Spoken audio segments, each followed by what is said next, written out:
A new risk report by the Better Business Bureau found that Canadians lost more money to scams in 2024 compared to the previous year. Joining us now with more is BBB President and CEO Simone Lis. Good morning, Simone. Thanks for joining us. So Canadians lost an average of $311 to scams in 2024. That's up from the $300 from the year prior. So tell us what that means. Well, one of the things that our risk report looks at is it looks at when people lose money to scams reported to our scam tracker tool, the average median loss. And so what that really tells us is that when people have fallen prey to scams, that they have obviously increased in general, increased the amount of loss that they've had. I think it's kind of interesting, and I kind of think it may be a reflection of the times as well, that even with scams, maybe there's a sign of inflation. Interesting. So another thing about the report, it found scam susceptibility may be down slightly, but total losses are actually higher. So why is that? Well, it's that when you look at the susceptibility, which means like the odds of falling prey to a scam, what we're talking about is quite a small difference. Last year it was 59.5%. This year it was 61.1%. So it's really difficult to say, really why the median loss went up, but overall, the opportunity for when people did lose money went down.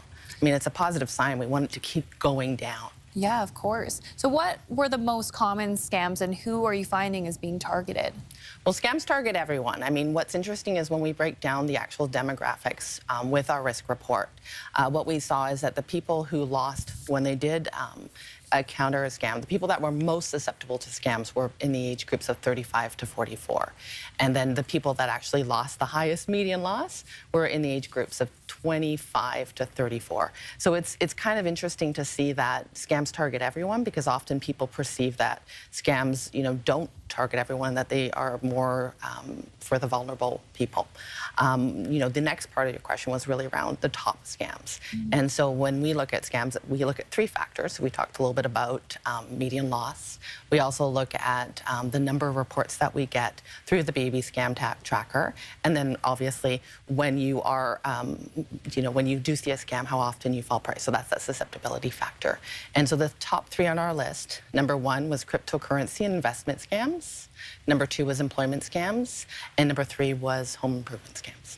Interesting. And we hear a lot about all of those, of course. So what are some tips would you suggest to avoiding being scammed? I'd say number one top tip would be, first of all, if it sounds too good to be true, it generally is.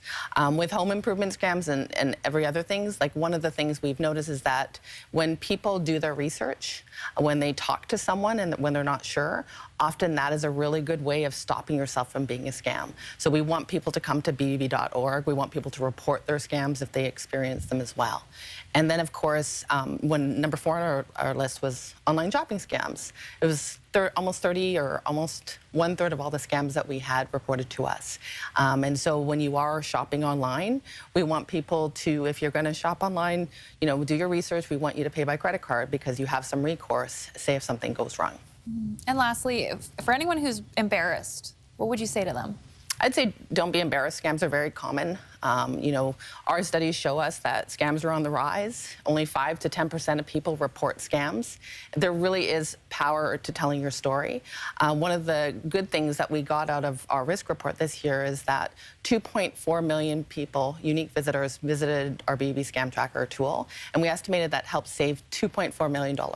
So your telling of your story can help someone else stop being a victim of a scam. So please share. Wow, a big impact and some great information here this morning. That's Simone Lis, President and CEO of the Better Business Bureau. Thanks for joining us.